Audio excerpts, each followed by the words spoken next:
Capítulo 1. O manuscrito maldito. O vento soprava incessante pelas colinas arborizadas de São Clemente, um vilarejo escondido entre montanhas silenciosas, onde os sons da cidade grande não ousavam alcançar. Era ali, em uma casa antiga com janelas que gemiam ao menor toque do ar frio, que Daniel Navarro havia escolhido viver após anos sob os holofotes de best-sellers e premiações literárias. Afastado de tudo e de todos, encontrava naquela solidão um eco de si mesmo.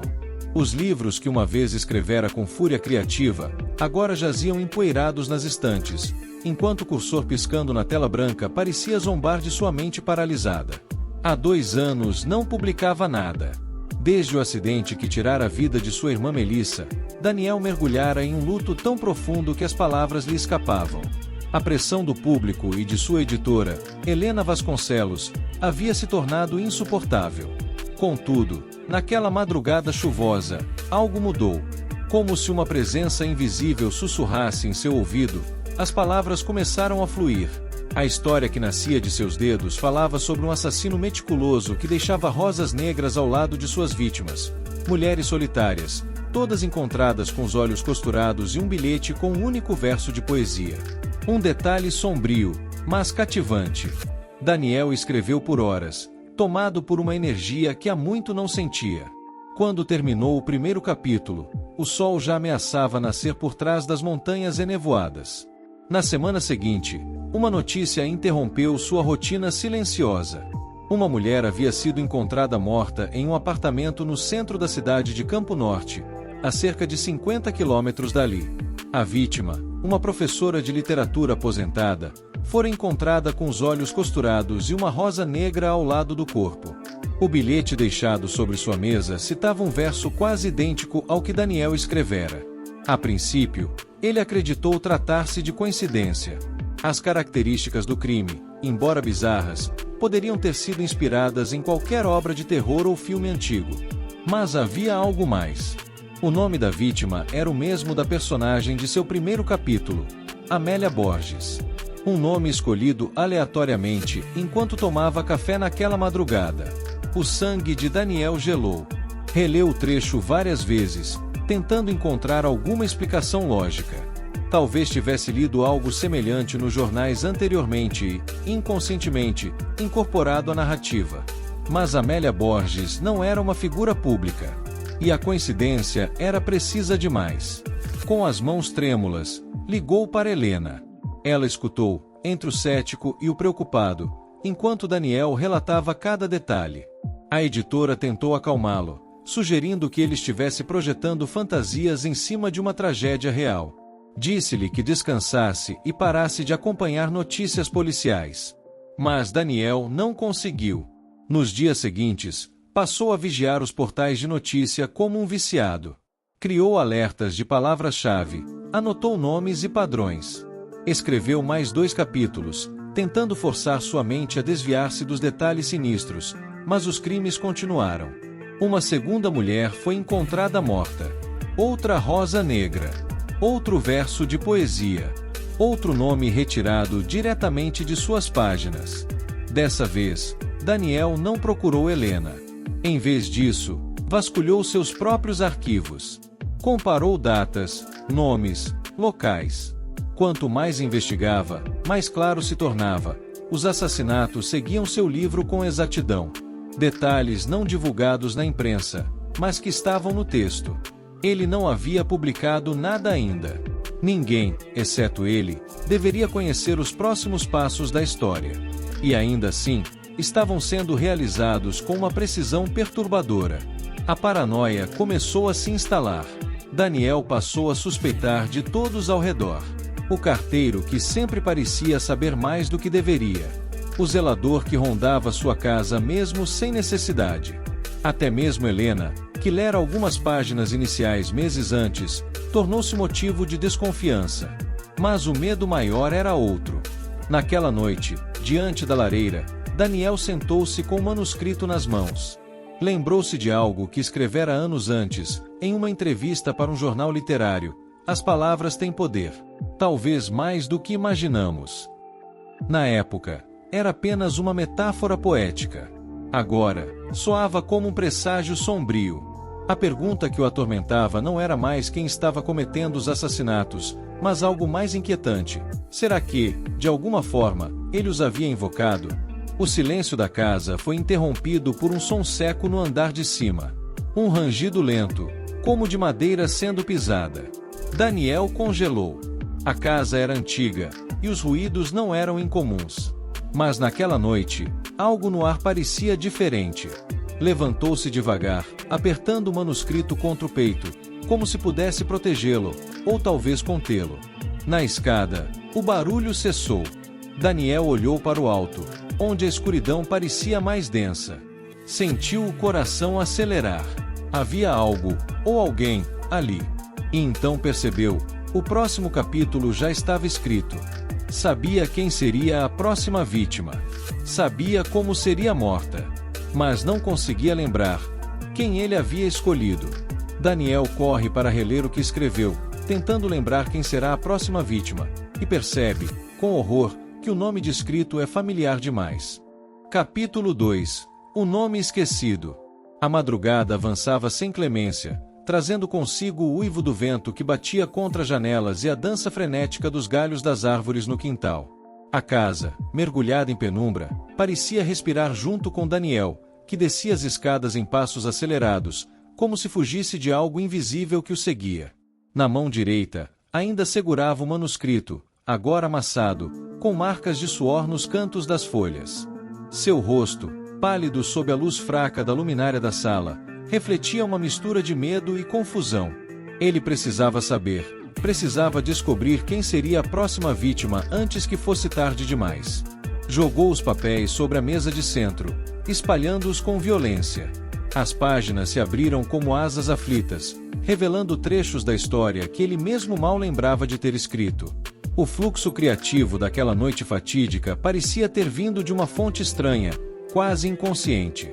Seus olhos varreram os parágrafos em busca do trecho exato. Lembrou-se da cena. A terceira vítima, descrita como uma mulher jovem, professora de piano, assassinada em sua casa enquanto praticava noturno de Chopin. As palavras estavam ali, claras, imutáveis. E então, ele viu. Clarice Navarro. O sangue escoou de seu rosto. Clarice era sua prima de segundo grau, alguém com quem não falava há anos, mas cujo nome sempre estivera presente em reuniões de família.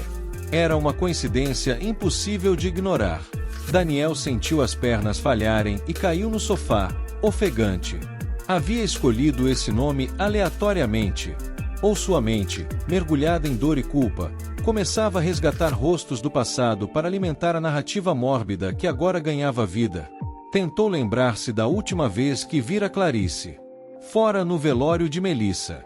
Ela havia abraçado Daniel com olhos marejados, dizendo que sentia muito, que a vida era injusta. Depois disso, silêncio. Não trocavam mensagens, não se seguiam nas redes sociais. E ainda assim, ali estava ela, condenada por palavras que ele mesmo escrevera. Uma profecia, um aviso. Sem pensar duas vezes, pegou o celular e buscou por notícias recentes. Nada sobre uma nova vítima. Ainda. Mas isso não o tranquilizava. Sabia que o intervalo entre os assassinatos era de aproximadamente 4 dias, e o último corpo havia sido encontrado 2 dias atrás. Restavam menos de 48 horas para impedir que a próxima morte acontecesse, se é que ainda havia tempo. Disparou uma mensagem para Helena, pedindo com urgência o número de Clarice. Evitou dizer o motivo real, pois sabia que a editora descartaria sua preocupação como mais uma de suas alucinações criativas. Enquanto aguardava a resposta, vasculhou redes sociais em busca de qualquer sinal da prima. Descobriu que ela morava em Taubaté, não muito distante, e dava aulas particulares de piano em casa. Uma foto recente mostrava Clarice sentada diante de um teclado, sorrindo, com uma partitura aberta à sua frente. O frio percorreu sua espinha. A cena era idêntica à que ele descrevera no capítulo 3. Quando finalmente recebeu o número, hesitou antes de discar. O que diria? Que estava tendo visões. Que ela iria morrer se não saísse de casa. Seria ignorado ou, pior, considerado insano. Mesmo assim, ligou. 1, 2, 5 vezes. Nenhuma resposta. A caixa postal atendia com a voz suave de Clarice, pedindo para deixar recado. Mas Daniel não sabia o que dizer. Desligou e ficou ali, em silêncio, escutando a respiração pesada do próprio medo. No dia seguinte, sem dormir, dirigiu até Taubaté sob um céu nublado que prometia tempestade. A estrada parecia interminável, e cada minuto passado no carro era uma tortura. Chegou à casa de Clarice por volta das 11 da manhã. Era um sobrado simples, com jardim bem cuidado e uma pequena varanda onde vasos de flores pendiam das vigas de madeira. Bateu à porta. Nada. Tocou a campainha, insistente. Quando uma vizinha saiu para ver o que acontecia, Daniel inventou uma desculpa sobre uma reunião familiar urgente. Ela disse que Clarice não fora vista desde a tarde anterior. Uma inquietação profunda tomou conta dele. Pulou o portão. Arrombou a porta com um impulso desesperado. Lá dentro, o silêncio reinava. A casa tinha cheiro de madeira encerada e perfume floral. Passou pela sala, atravessou o corredor e então viu, no centro da sala de música, o piano de cauda permanecia aberto, com uma partitura marcada. Sobre o teclado, repousava uma rosa negra. O grito de Daniel ecoou pela casa, mas nenhum som voltou. Clarice jazia caída ao lado do instrumento, os olhos fechados, o rosto sereno. Ao lado da mão, um bilhete com mais um verso. Um trecho de uma antiga carta que Melissa escrevera antes de morrer. Daniel reconheceu de imediato. Era impossível. Aquela carta nunca fora publicada. Era parte de seu passado mais íntimo. Os policiais chegaram 30 minutos depois, chamados pela vizinha. Daniel foi levado à delegacia para prestar depoimento. O inspetor responsável, Vitor Rezende, era um homem de meia idade, olhar cansado e voz firme. Interrogou Daniel com paciência, mas sem piedade. Ao saber que o escritor estivera presente em 3 cenas de crime, mesmo que uma delas de maneira indireta, o tom mudou. Daniel tentou explicar a conexão com seu manuscrito, mas a história soava absurda demais para alguém que não a vivia por dentro. Vitor achou que ele estava em surto. Sugeriu que procurasse ajuda psiquiátrica, mas não o deteve. Ainda. Daniel voltou para casa sob vigilância, sentindo-se como um prisioneiro em liberdade condicional. Agora sabia que os assassinatos não eram coincidência. Alguém, ou algo, estava seguindo seu manuscrito como um roteiro. Mas como sabiam de cada detalhe? Como tinham acesso a palavras que só existiam em sua cabeça? Naquela noite, ele queimou parte do que escrevera. Achava que, se destruísse a história, os crimes cessariam. Mas o fogo da lareira não apagava o terror que já havia se instalado. E no fundo, ele sabia, as palavras já tinham sido ditas. E palavras têm peso. Mais tarde, ao abrir a caixa de correio, encontrou um envelope pardo sem remetente. Dentro, havia uma folha arrancada do próprio manuscrito, com um trecho escrito à mão, capítulo 4, a verdade começa a ser enterrada. E, no rodapé, uma assinatura que gelou seus ossos, Melissa. Daniel percebe que a conexão com sua irmã falecida é mais profunda do que imaginava, e que alguém está manipulando não apenas sua escrita, mas sua própria sanidade. Capítulo 3. O admirador silencioso. O tempo parecia se dobrar sobre si mesmo dentro da casa de Daniel. Os ponteiros do relógio giravam em círculos, mas o escritor não sentia o avanço das horas.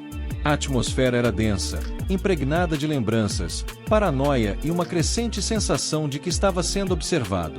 A presença daquele envelope assinado com o nome de sua irmã morta havia instaurado um tipo de terror que não se resumia ao medo físico, mas à fragilidade de sua própria mente. Melissa estava morta há anos. O que antes era um luto silenciado e relegado ao fundo de suas emoções, agora voltava com força. Havia algo naquela assinatura, a caligrafia, os traços, que não deixavam dúvidas. Era igual à dela. Daniel guardava cartas, bilhetes e cadernos da irmã como relíquias. Conhecia cada curva de sua escrita como se fossem notas de uma partitura gravada na alma. O inspetor Vitor Rezende ainda mantinha Daniel sob observação informal. Nenhuma acusação havia sido feita, mas seu nome já circulava discretamente entre jornalistas e policiais como pessoa de interesse. Helena ligava constantemente, alternando entre preocupação sincera e tentativas falhas de convencê-lo a interromper tudo, buscar tratamento e deixar que as autoridades cuidassem do caso. Mas Daniel sentia que aquilo não era apenas um crime comum, era um enigma construído sob medida para ele, e apenas ele poderia resolvê-lo. No dia seguinte ao enterro de Clarice, Daniel decidiu fazer algo que não fazia há muito tempo: participar de uma sessão de autógrafos de seus próprios livros. A ideia viera de Helena, que argumentou que a reaparição pública poderia ajudá-lo a se reconectar com o público e talvez até dissipar rumores. O evento ocorreu em uma livraria discreta de São José dos Campos, frequentada por leitores antigos. A maioria o abordava com timidez, pedindo autógrafos, agradecendo por histórias que haviam mudado suas vidas. Daniel sorria, respondia com gentileza, mas seus olhos varriam o ambiente, como se buscassem algo, ou alguém, entre os rostos ansiosos. Foi então que ele apareceu. Um jovem magro, de cabelo escuro e bagunçado, camisa xadrez amarrotada, os olhos brilhando de emoção contida. Trazia nas mãos uma edição antiga de O Sussurro da Névoa, um dos primeiros livros de Daniel. Quando chegou à sua frente, não falou de imediato. Apenas observou o escritor, como se estivesse diante de uma divindade. Disse chamar-se Lucas Tavares, estudante de letras e aspirante a escritor. Afirmou ser fã desde a adolescência e citou trechos de obras esquecidas por muitos, frases inteiras, passagens simbólicas. Daniel ficou impressionado. Lucas não era apenas um leitor. Era um estudioso obsessivo de sua obra. Mas havia algo mais em seu olhar, uma espécie de intensidade difícil de decifrar. Quando Daniel terminou de assinar o livro, Lucas deixou escapar uma frase estranha. Disse que o novo projeto, aquele ainda inédito, o manuscrito, estava mais sombrio, mas incrivelmente autêntico. O escritor congelou. Ninguém sabia da trama. Não oficialmente. Nenhum trecho fora publicado. Aquilo soou como um sussurro vindo das sombras. Antes que pudesse reagir, Lucas já se afastava, deixando Daniel com o coração disparado e a mente em espiral. De volta à sua casa naquela noite, Daniel releu todas as suas anotações sobre o manuscrito. Começou a cruzar datas, locais e palavras-chave com o objetivo de identificar padrões que pudessem indicar vazamentos. Pensou em Helena, nos arquivos salvos na nuvem, nas versões impressas, e então lembrou de algo. Semanas atrás, sua caixa de entrada fora invadida por um vírus leve. Não dera importância na época, mas agora se perguntava se alguém não teria acessado seus arquivos pessoais. A obsessão por respostas crescia. Passou a vasculhar perfis nas redes sociais, blogs de fãs, fóruns antigos.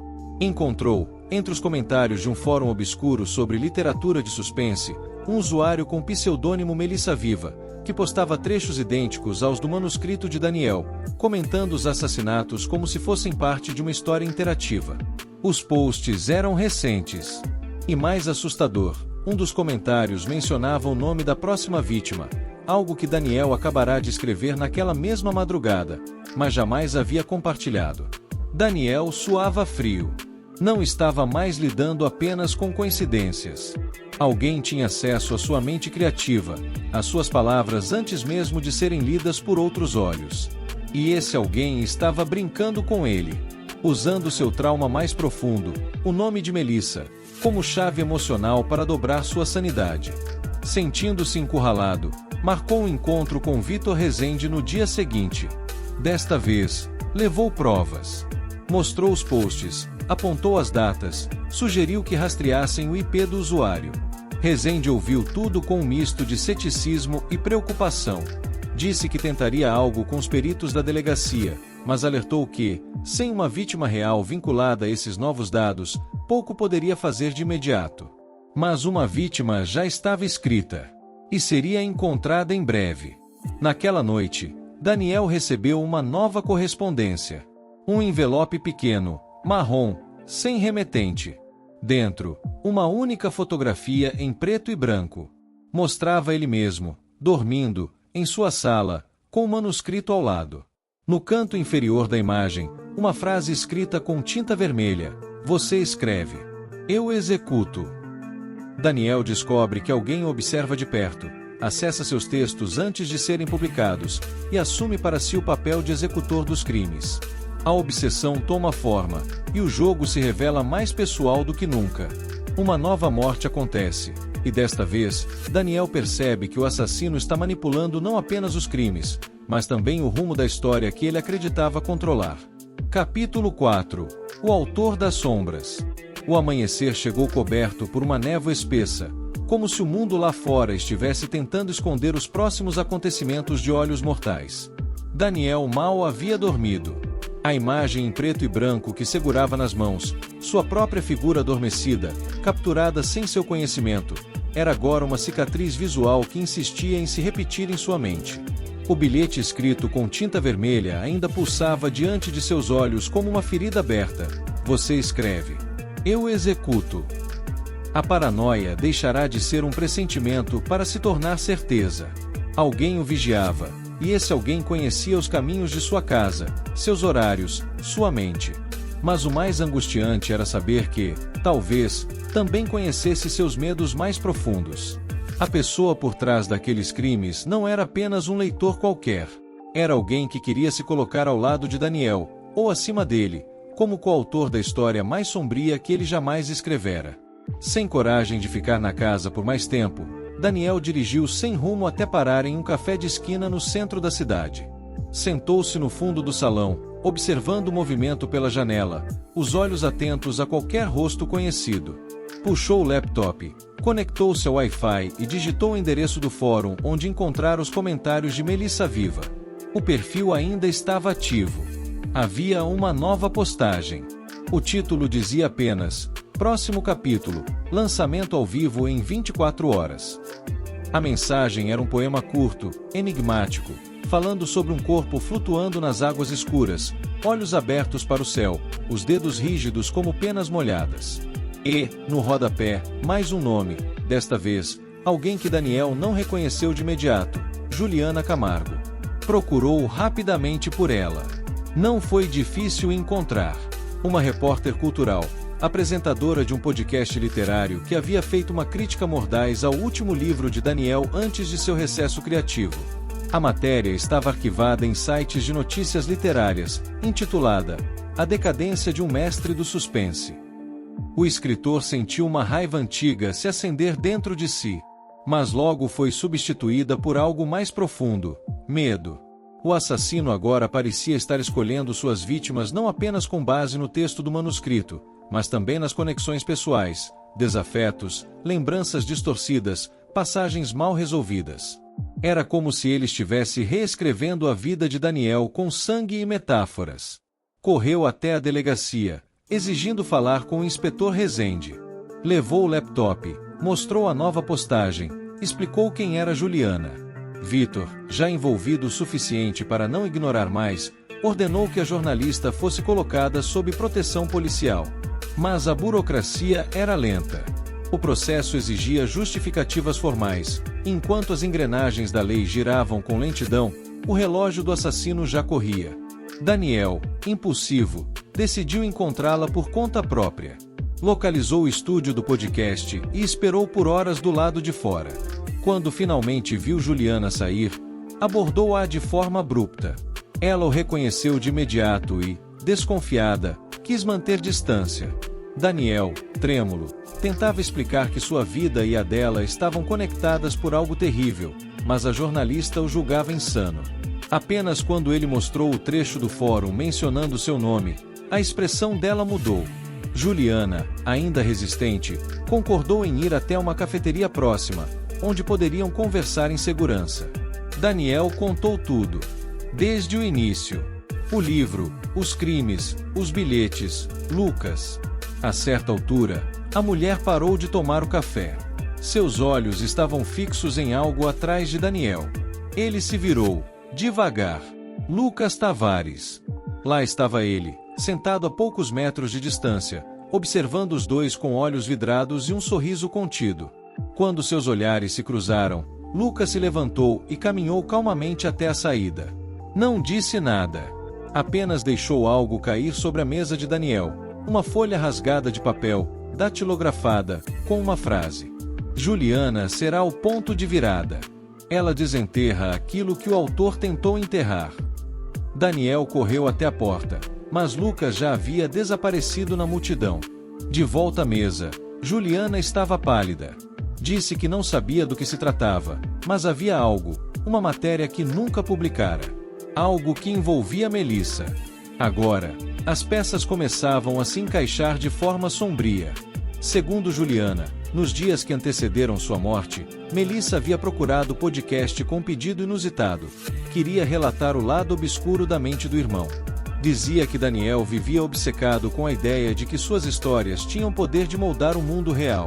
Que ele falava em sussurros sobre personagens que ganhavam vida, sobre ideias que tomavam forma fora do papel.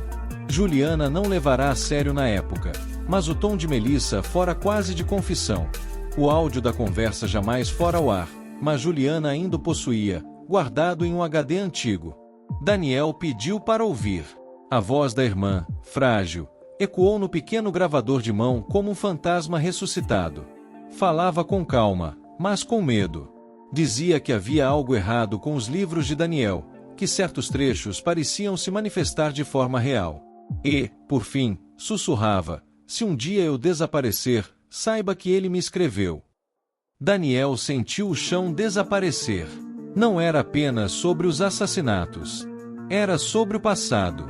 Sobre segredos que ele mesmo havia enterrado em sua memória. Lucas sabia disso. E estava desenterrando tudo. Naquela noite, Juliana aceitou proteção policial. Daniel, por sua vez, trancou-se em casa. Mas a sensação de estar sendo observado já não vinha apenas das janelas. Vinha das palavras. Do próprio texto. Do que ainda estava por vir. Ao abrir novamente o manuscrito, encontrou uma nova página, que não havia escrito. Nela, apenas uma frase. Capítulo 5. O escritor acorda em sua própria cena do crime. Daniel será acusado formalmente de um novo assassinato, e tudo indica que a cena do crime foi encenada em sua própria casa, com ele como protagonista involuntário. Capítulo 5. No centro do labirinto. A manhã seguinte chegou como uma sentença silenciosa. O céu cinzento, pesado e sem horizonte, parecia uma extensão do estado mental de Daniel. O manuscrito ainda repousava sobre a mesa de seu escritório, mas a nova página, aquela que ele jurava não ter escrito, permanecia ali, como se tivesse sempre feito parte da narrativa. Capítulo 5. O escritor acorda em sua própria cena do crime. A frase reverberava em sua mente como uma maldição, cada palavra carregada de presságios. Ele não conseguia lembrar de tê-la escrito.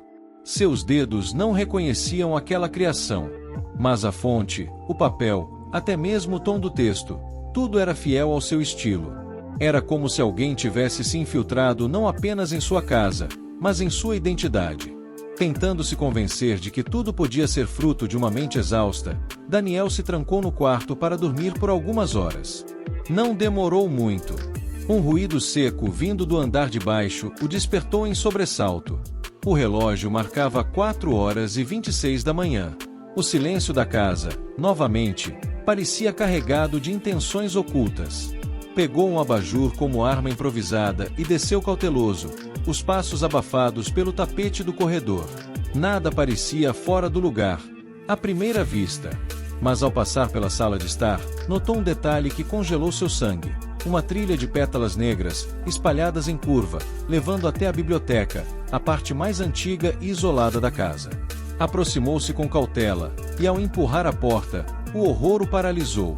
No centro da sala, sobre o tapete marroquino, jazia o corpo de um homem. Um desconhecido. Rosto parcialmente coberto por uma máscara de tecido escuro, olhos abertos em um espasmo congelado de surpresa ou dor. Ao lado, mais uma rosa negra e um bilhete preso à lapela de seu paletó. O bilhete, digitado, dizia: toda história precisa de um mártir. E todo mártir precisa de um autor. Daniel cambaleou para trás. O pânico tomou conta. Suas mãos tremiam, e o ar parecia rarefeito. Como aquele homem entrará? Quem era ele? E por que estava ali, morto, como se a própria casa de Daniel fosse agora um cenário montado? Tentou tocar no corpo, mas recuou. Sabia que sua presença ali, sem testemunhas, sem explicações, era uma armadilha pronta para fechar os dentes sobre ele. Ligou para o inspetor Rezende, que atendeu com a voz sonolenta e impaciente. Ao ouvir a palavra corpo, a postura mudou instantaneamente. Em menos de uma hora, a casa estava cercada por policiais, peritos e veículos da imprensa, que pareciam surgir do nada assim que o dia clareou. A investigação foi rápida e brutal. Daniel foi conduzido até a delegacia em silêncio, enquanto os agentes reviravam cada cômodo de sua casa. O corpo foi removido, o bilhete recolhido, e o manuscrito, finalmente, passou a ser oficialmente parte do inquérito. Vitor Rezende interrogou Daniel com olhos mais frios do que antes. Não havia mais dúvidas sobre a conexão entre os assassinatos e os textos do escritor. E agora, com uma morte ocorrida dentro de sua própria casa, ele era o principal e único suspeito. Daniel tentou argumentar, alegar invasão, armar uma defesa lógica. Mas tudo estava contra ele. As câmeras de segurança haviam sido desligadas horas antes. O alarme desativado. Não havia sinais de arrombamento. E pior, impressões digitais de Daniel estavam em objetos ao redor do corpo, incluindo o bilhete. Helena tentou interceder, mas sua influência tinha limites. A polícia, pressionada pela opinião pública e pela escalada de crimes incomuns, precisava de um rosto, de uma explicação. E Daniel, com sua fama de autor de histórias macabras, seu comportamento errático e suas coincidências narrativas, era o personagem perfeito para o papel de culpado. Durante o interrogatório, algo inusitado aconteceu. Um envelope foi entregue diretamente a Vitor, trazido por um entregador anônimo. Dentro dele, havia apenas uma foto. Mostrava o mesmo homem morto, mas ainda vivo, sentado na poltrona da biblioteca, lendo o manuscrito de Daniel. A imagem havia sido impressa recentemente. O tempo entre o momento capturado e o assassinato não podia ser maior do que algumas horas. Aquilo desestabilizou a narrativa da polícia. Se Daniel estava dormindo e não sabia da presença do homem em sua casa, como a imagem havia sido tirada? E quem era a testemunha invisível por trás da lente? Vitor manteve Daniel detido sob custódia preventiva, enquanto a perícia aprofundava a análise da cena. Durante a noite na cela, Daniel sentou-se em silêncio, repetindo mentalmente as frases de seu próprio livro, tentando lembrar o que havia escrito. E então percebeu algo assustador. Os assassinatos não estavam apenas seguindo o roteiro. Eles estavam influenciando o rumo do livro. Era como se o assassino estivesse usando as mortes para moldar o final da história. Uma história em que Daniel já não era mais o autor, mas uma peça manipulada. Na manhã seguinte, Helena conseguiu autorização para visitá-lo. Estava abatida, mas determinada. Entregou-lhe um envelope escondido. Dentro, apenas uma única página impressa, retirada de um comentário recente de Melissa Viva no fórum. O capítulo final começa quando o escritor descobre que nunca esteve escrevendo sozinho. Daniel levantou os olhos e murmurou, com a voz embargada pela certeza sombria que agora tomava conta de tudo. Ele não estava sendo seguido por um leitor. Ele estava sendo coautorado. Daniel, agora detido e desacreditado, começa a montar um plano ousado para tentar prever o próximo movimento do assassino, e descobre um padrão obscuro que o conecta diretamente à morte de sua irmã.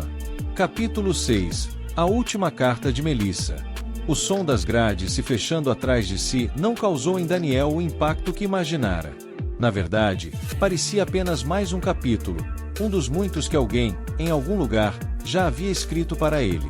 O cheiro de concreto úmido, o ranger das camas metálicas, o eco de vozes nos corredores, tudo isso formava um novo cenário, um novo palco. Mas ele não era mais o autor. Era personagem. Prisioneiro de uma história cujas páginas pareciam se virar sozinhas. A cela era pequena, fria, sem janelas. Os guardas pareciam indiferentes ao nome que ele um dia carregara. Já não era o escritor celebrado das vitrines, era um suspeito de assassinato. Mesmo assim, algo o impedia de desmoronar completamente.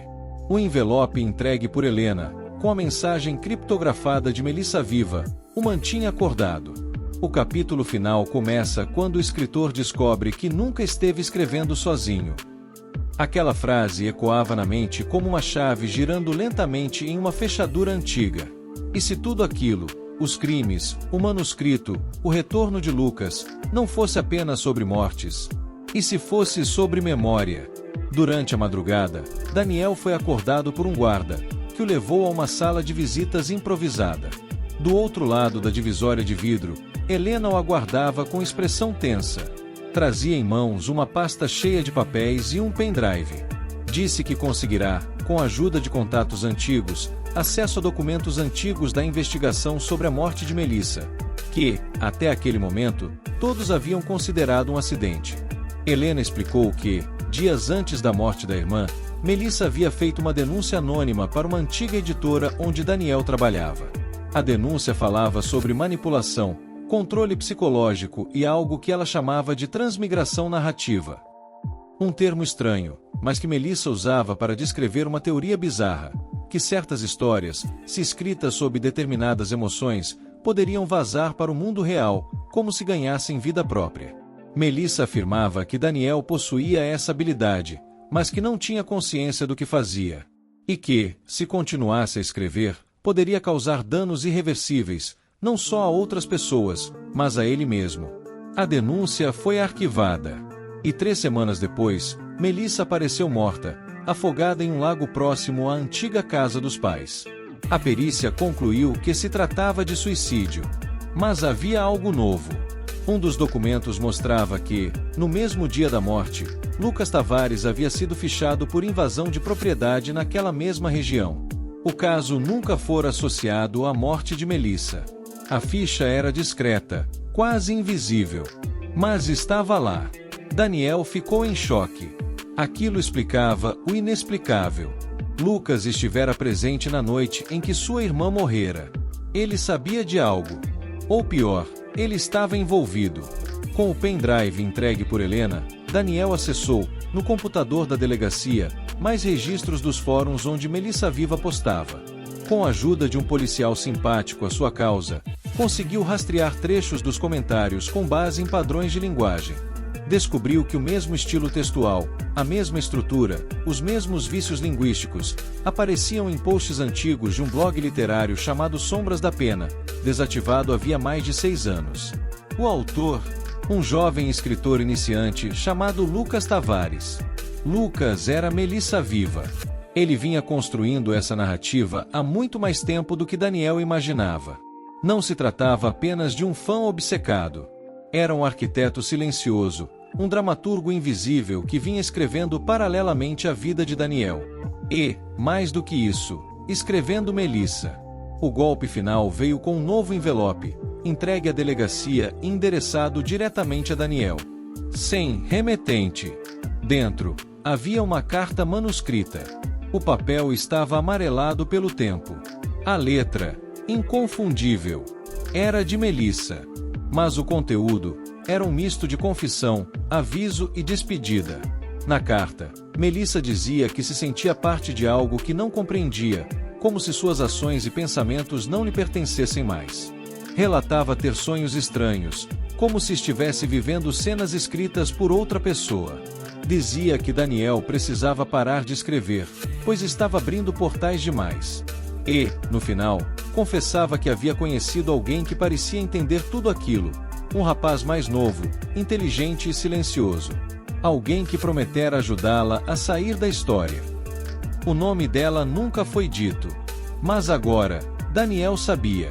Era Lucas. A verdade se ergueu diante dele como um abismo. Melissa não se suicidou. Foi convencida, manipulada, a acreditar que era uma personagem escrita. E Lucas foi o autor dessa ilusão. Daniel explodiu em lágrimas, gritando em silêncio atrás da divisória da sala. Os guardas o contiveram, mas nada podiam fazer para estancar o terremoto que agora abalava suas fundações. Naquela noite, já na cela, Daniel escreveu.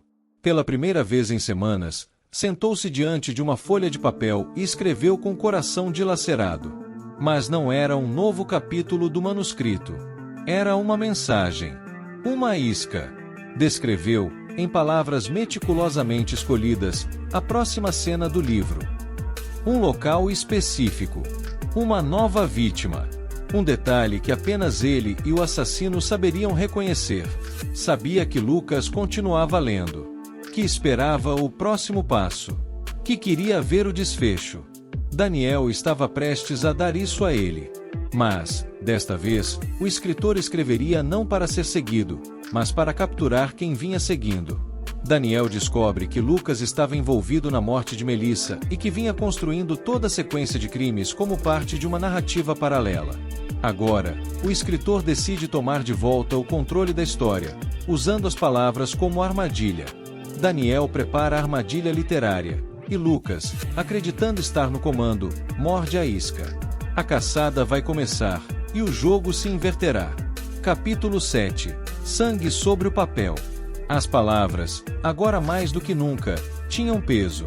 Daniel sabia disso enquanto escrevia cada linha em sua cela, como quem desenha um mapa com tinta feita do próprio sangue. O que redigia não era apenas um texto, era um plano. Uma armadilha construída com as ferramentas que sempre dominou: suspense, sugestão e antecipação. Ele precisava guiar Lucas. Precisava prever seus passos. E, acima de tudo, precisava torná-lo previsível. Descreveu, com detalhes, o cenário de um assassinato inédito.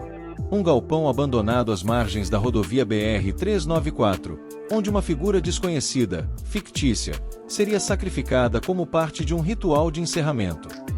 Um clímax falso, projetado para soar verossímil aos olhos de alguém que vinha seguindo sua narrativa obsessivamente.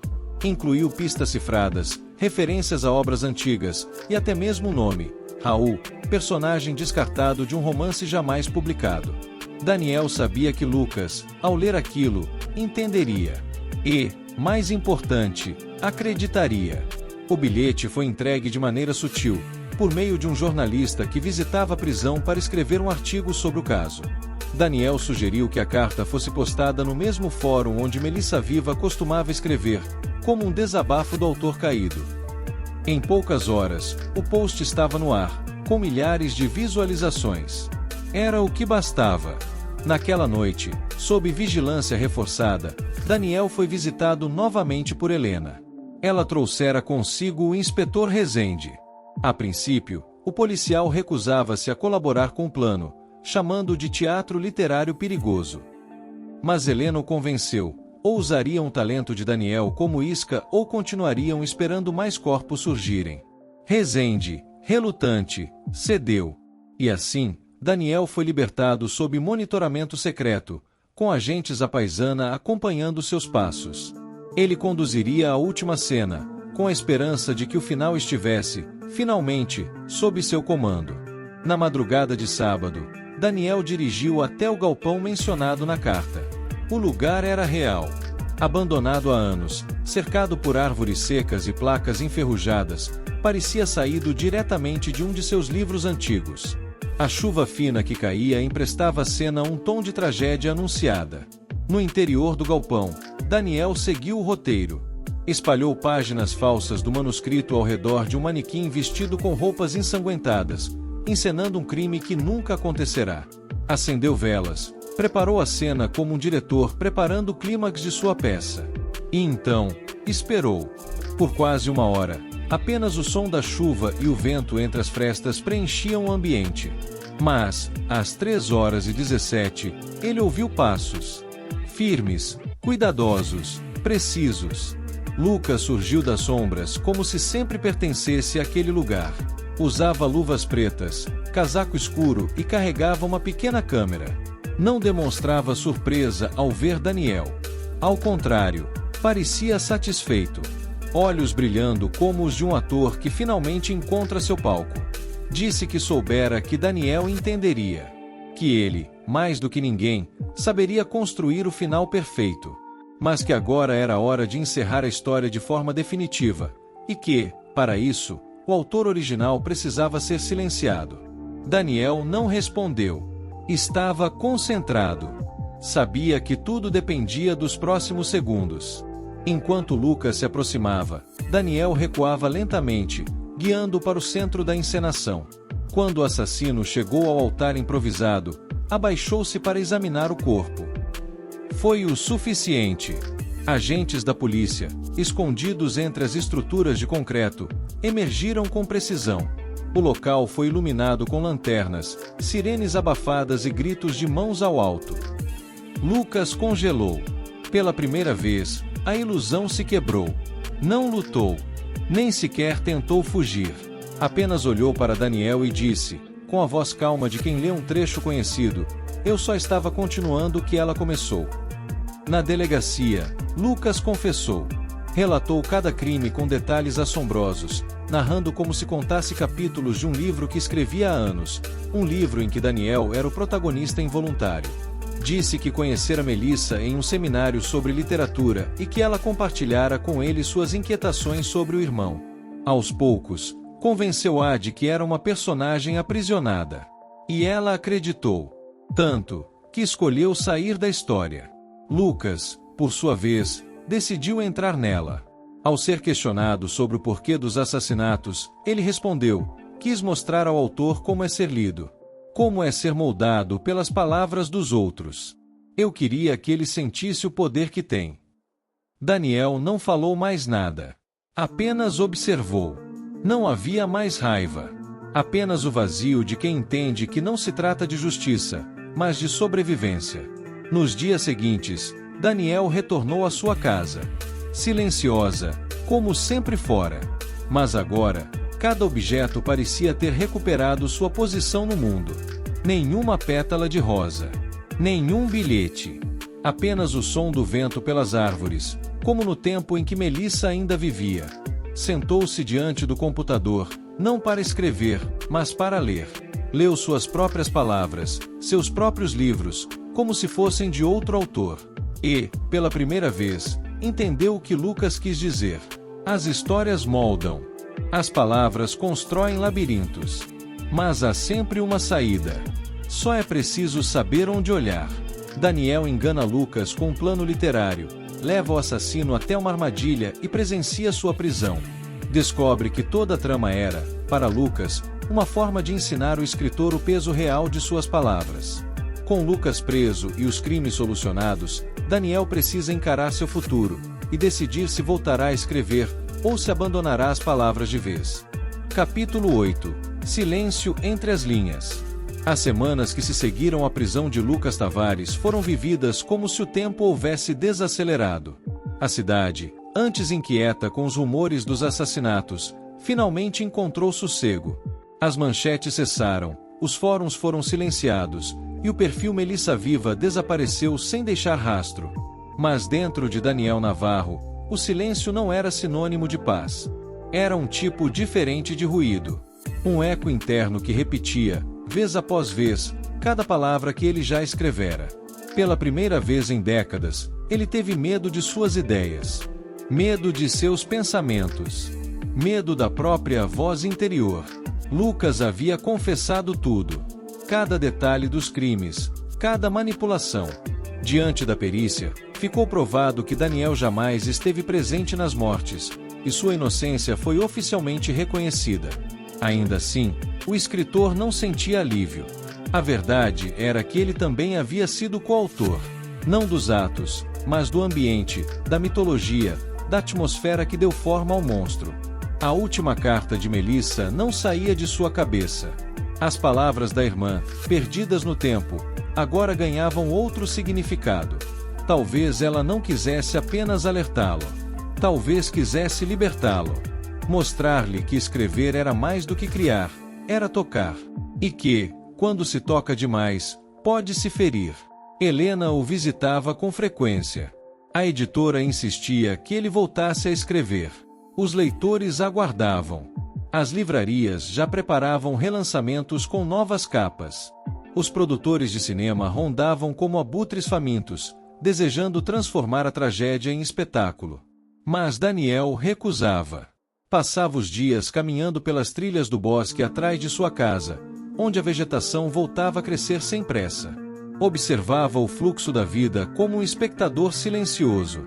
Os pássaros. A brisa entre os galhos. Os ruídos noturnos da floresta. Pela primeira vez em muito tempo, sentia o mundo ao seu redor sem precisar descrevê-lo. Em uma dessas caminhadas, encontrou algo curioso: um caderno de capa vermelha, escondido sob um tronco caído. Estava úmido, com páginas manchadas, mas ainda legível. Era um diário. E pelas primeiras linhas, percebeu que fora escrito por Melissa, em seus últimos dias. Nas páginas, ela relatava seus medos, seus sonhos recorrentes, suas dúvidas sobre o irmão. Mas também registrava momentos de ternura. Havia passagens em que dizia sentir orgulho de Daniel, que, apesar do medo que tinha do poder das palavras, também sabia que ele usava a escrita como forma de curar a si mesmo. Em uma das últimas entradas, ela escreveu: Daniel tem a alma de quem sangra para que outros parem de sangrar. Ele escreve não para matar, mas para manter os monstros presos no papel. Ao ler aquilo, Daniel chorou. Chorou como não chorava desde o enterro. Não pela dor da perda, mas pela clareza da redenção. Pela primeira vez, sentiu que poderia voltar. Não ao mundo das luzes, dos lançamentos, dos aplausos. Mas à essência. A escrita que salva, que consola, que transforma a dor em compreensão. Na noite seguinte, acendeu a lareira e sentou-se diante do computador. Não havia mais a pressão de um livro novo. Não havia editoras exigindo prazos. Nem público clamando por mortes elaboradas. Só ele. E as palavras. Abriu um novo documento. Escreveu o título: As Palavras que Matam. E, abaixo, digitou a primeira frase. Esta não é a história de um assassino, mas de um escritor que precisou perder o controle para compreender o valor do silêncio. Não sabia se aquele livro seria publicado. Talvez ficasse guardado para sempre. Mas isso já não importava. O que importava era que, enfim, havia reencontrado sua voz. Dias depois, recebeu uma encomenda sem remetente. Uma única folha, digitada em fonte conhecida. No topo, lia-se: Epílogo. Quando o autor deixa de escrever, a história dorme. Daniel sorriu. Sabia que Lucas, mesmo preso, ainda desejava jogar. Mas agora o jogo estava encerrado. Fechou o envelope, caminhou até o fundo do quintal e o enterrou ao lado do diário da irmã. O solo cobriu o passado. E, com ele, os fantasmas.